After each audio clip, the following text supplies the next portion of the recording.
Hello everyone. आज के tip सबसे अलग और सबसे हटकर होने वाले हैं, तो वीडियो को इसकी बिल्कुल मत कीजिएगा। और चैनल पर नए हैं तो चैनल को सब्सक्राइब भी कर लीजिएगा और अपने फ्रेंड्स में शेयर भी कर दीजिएगा, क्योंकि टिप्स बहुत ही अच्छे हैं जो आपके काम को आसान करने वाले हैं। तो चलिए वीडियो को शुरू करते हैं। तो चलिए बढ़ते हैं अपने पहले हैक की तरफ। इस तरह से जब भी हम मार्केट से इस तरह के बैग खरीद करके लाते हैं और इनमें चेन लगी होती है और कुछ टाइम यूज करने के बाद इसका जो पकड़ होता है ना, खींचने वाला, वो टूट जाता है। और इस वजह से चेन तो हमारी सही रहती है, लेकिन वो खींचने वाला जो होता है ना, पकड़ने वाला, वो टूट जाता है। तो इस तरह से हमने ले लिया है सेफ्टी पिन, और सेफ्टी पिन को इस तरह से हम फंसा देंगे, क्योंकि जो होल टाइप बना होता है ना इसमें, बस उसमें आपको इस तरह से फंसा देना है और फटाफट से आपका ये पकड़ तैयार हो गया है। नहीं तो क्या होता है, अगर हम इसको ना बनाते इस तरह से तो हमें इस चेन को उखाड़ना पड़ता है और बिना चेन के इस बैग को हमें यूज करना पड़ता है। तो आप भी इस तरह से सेफ्टी पिन को लगा करके अपनी चेन को सही कर सकते हो, या फिर आपको सेफ्टी पिन नहीं लगानी है तो आप इसमें कोई छल्ला फंसा दीजिए, तो उसको भी आप आसानी से यूज कर सकते हो, क्योंकि पकड़ना रहता है खाली। बस इस तरह से आप इसे सही कर सकते हो। तो उम्मीद करती हूँ ये टिप्स ज़रूर पसंद आई होगी। तो चलिए बढ़ते हैं अपने अगले टिप की तरफ।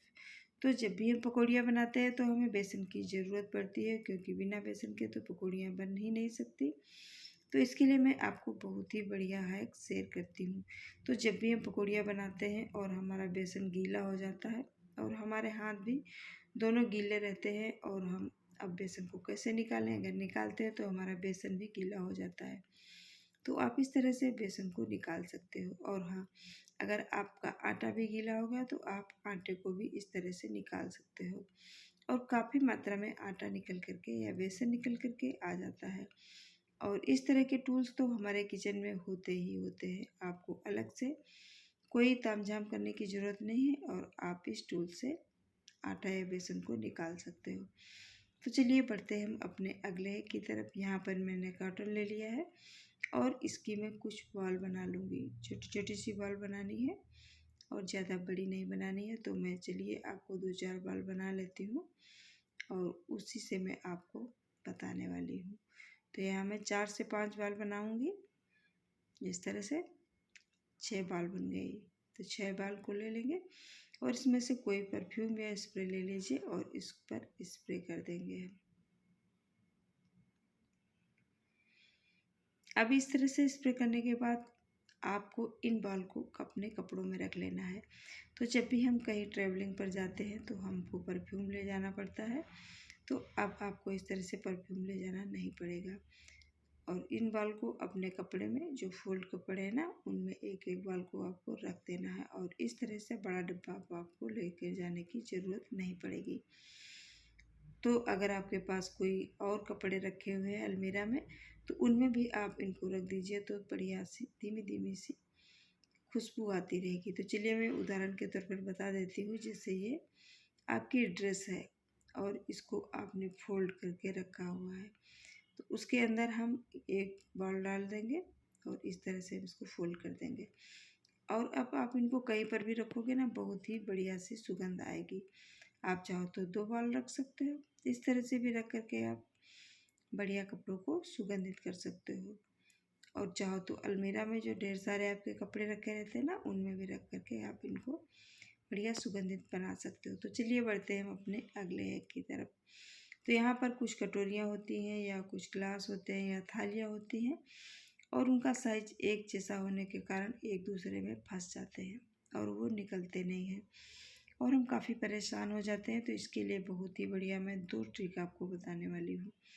तो पहली ट्रिक में आप क्या करिए, इनको गैस जला लीजिए और धीमी आंच में इनको थोड़ा सा सेक दीजिए। ज़्यादा जलाना नहीं है, बस हल्का सा गर्म करना है इनको। तो गर्म करके भी आप इनको अलग कर सकते हो, या फिर आपको गुनगुना पानी ले लेना है और उस पानी में आपको डाल देना है, तो उनकी वजह से भी ये अलग हो जाएंगे। तो आई होप ये भी टिप्स ज़रूर पसंद आई होगी। तो चलिए बढ़ते हैं, बहुत ही बढ़िया टिप है ये, इसको तो बिल्कुल भी स्किप मत कीजिएगा। इस तरह से खाली ऑल आउट मैंने ले लिया है। और वैसे तो इसको हम फेंक देते हैं और मैं भी फेंक दिया करती थी, लेकिन मैं अब इसे नहीं फेंकती हूँ।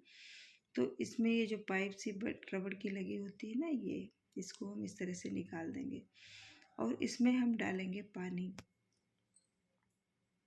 बस वही सादा पानी डालना है और पानी डालने के बाद उसमें थोड़ा सा परफ्यूम डाल देंगे और फिर दोबारा से इसको हम फिक्स कर देंगे। और फिक्स करने के बाद इसको हम मशीन में सेट कर देंगे, जैसे हम ऑल आउट को सेट करते हैं ना, बस उसी तरह से सेम प्रोसीजर आपको करना है। इस तरह से मशीन में फिट करने के बाद इसको हम फिर से लगा देंगे स्विच बोर्ड में और फिर स्विच बोर्ड में लगाने के बाद इसको हम फिर ऑन कर देंगे। तो इतनी बढ़िया बिनी बिनी सी खुशबू आएगी, तो आप इसे कभी भी फेंकना पसंद नहीं करोगे। और इस टिप को एक बार आजमा करके ज़रूर देखिएगा। तो उम्मीद करती हूँ ये भी टिप्स ज़रूर पसंद आई होगी। इनमें से कोई भी टिप्स पसंद आई हो तो एक लाइक ज़रूर कर दीजिएगा। चैनल पर नए हो तो सब्सक्राइब भी कर लीजिएगा, क्योंकि आप अपने लाइक के ज़रिए हमें मोटिवेट करते हैं और मैं आप लोगों के साथ ऐसे ही वीडियो बनाने की बहुत ही कोशिश करती